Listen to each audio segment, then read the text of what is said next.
Okay, let's dive right into this. Welcome to today's Explainer. We're looking at what is, frankly, one of the most astonishing days in recent global history, June 14th, 2026. We're pulling straight from today's source material to give you a snapshot of a world that is just moving at warp speed right now.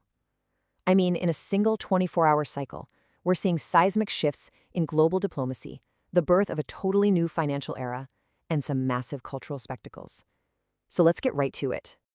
Think of today's explainer as your ultimate front page digest. Here's what is on the agenda. First, historic Middle East peace. Second, updates on European security. Third, the world's very first trillionaire. Fourth, U.S. culture and milestones. And finally, World Cup infrastructure strains. Let's jump in. Starting off with Section 1, historic Middle East peace, and a fragile breakthrough. Now, the diplomatic movements happening here are incredibly complex, highly charged, and absolutely crucial for global stability. Let's break down the steps of this historic, though keep in mind preliminary, peace agreement between the U.S. and Iran. So after some really intense back-channel diplomacy brokered by Qatar and Pakistan, the U.S. and Iran have actually reached a memorandum of understanding to halt the war. This is massive. It calls for an immediate ceasefire across all active fronts. Crucially, it lifts the U.S. naval blockade on Iranian ports, which leads us straight to Step 3, the formal reopening of the strategic Strait of Hormuz. Following this breakthrough, President Trump authorized what he called a toll-free reopening of the strait and officially ended further U.S. air campaign operations, really championing this as a major turning point for global energy stability. All of this is paving the way for a formal signing ceremony in Geneva on June 19th. But, to really grasp the immense complexity of the geopolitics here, we have to look at this broader U.S.-Iran interim agreement right next to Israel's current military stance. It's a stark contrast. Israeli Prime Minister Benjamin Netanyahu and his defense officials have been very clear. Israel is not a party to this Geneva agreement.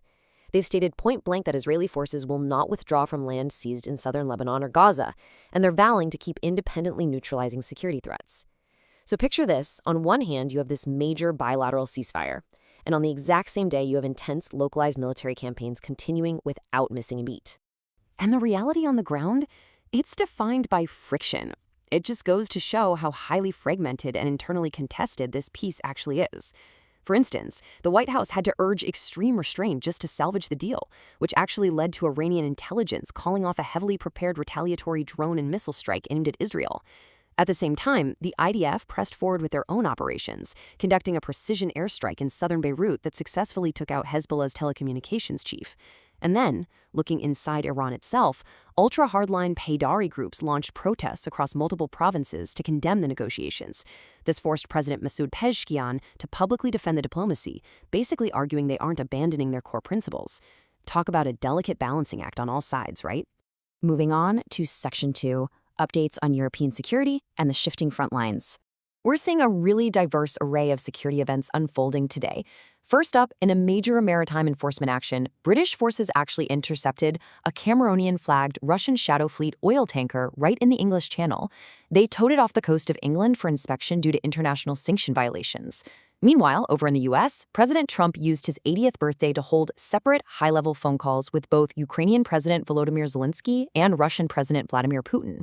Now, Trump heavily stressed the urgency of a ceasefire, but Putin firmly held his ground, stating that Ukrainian strikes on civilian infrastructure wouldn't alter the battlefield reality.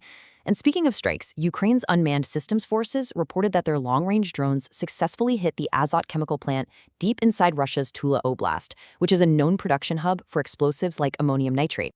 Let's map out the strategic cause and effect happening in the Black Sea right now, because this is fascinating. Ukrainian partisans, specifically a group called Atesh, managed to infiltrate the headquarters of Russia's Black Sea Fleet in occupied Crimea. What they found is highly significant. Because of continuous security vulnerabilities in Sevastopol, Russian command structures are now permanently exiting Crimea. They're relocating their operations east to Novorossiysk in the Krasnodar Krai region. This kind of tactical intelligence gathering by partisans is literally mapping major strategic naval movements in real time. It is completely reshaping the high-stakes tactical map as we know it. All right, Section 3, the world's first trillionaire and a totally new financial era.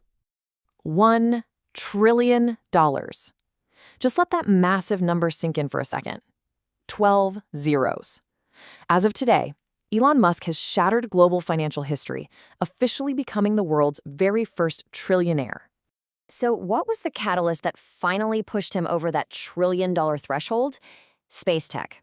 SpaceX just made its public market debut on the Nasdaq, and it launched with a jaw-dropping valuation that triggered the largest initial public offering in financial history. This intersection of commercial space exploration and just absolutely unprecedented wealth is really a defining hallmark of our current era. Let's pivot to Section 4, U.S. Culture and Milestones, Spectacle and Tradition. Now, what's really interesting here is the sheer visual spectacle of this next story, which kind of perfectly captures the absurdity of today's news cycle.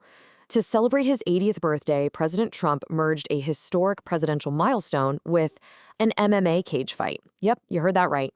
He hosted an exclusive UFC Freedom 250 fight card, complete with a temporary octagonal cage built right on the south lawn of the White House.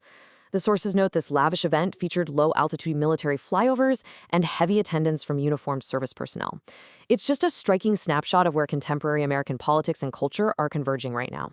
And finally, Section 5, World Cup infrastructure strains and the price of expansion.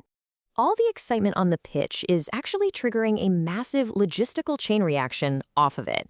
First off, we're dealing with a newly expanded 48-team field for this World Cup, which is being co-hosted by Canada, Mexico, and the United States.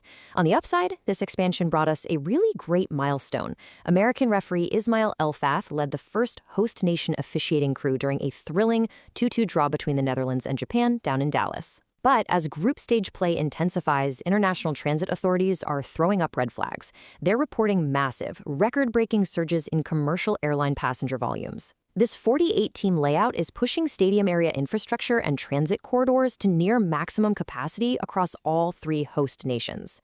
We live in a world moving at a dizzying pace, don't we? I mean, peace deals, space tech IPOs, South Lawn fighting cages, and max capacity World Cups. This sheer velocity of current events makes the act of preservation more important than ever. We're fast approaching the American semi-quincentennial. That's the 250th anniversary of the nation's independence. And federal heritage committees are making concrete preparations to capture exactly what it is we're living through right now. To that end, authorities have finalized the contents of a massive historical time capsule that's actually slated to be buried this week. The whole goal is to preserve early 21st century cultural artifacts for future generations. Just think about the incredible whiplash of the news we've covered in this explainer today alone. From fragile Middle East peace deals brokered by back channels, to the creation of the first human trillionaire via an interplanetary rocket company, to White House UFC fights. It is honestly astonishing to realize that all of this is being sealed away for the future. So the crucial point we want to leave you with today is this. When future generations eventually unearth this capsule and look back at June 14th, 2026, what are they going to think of our world?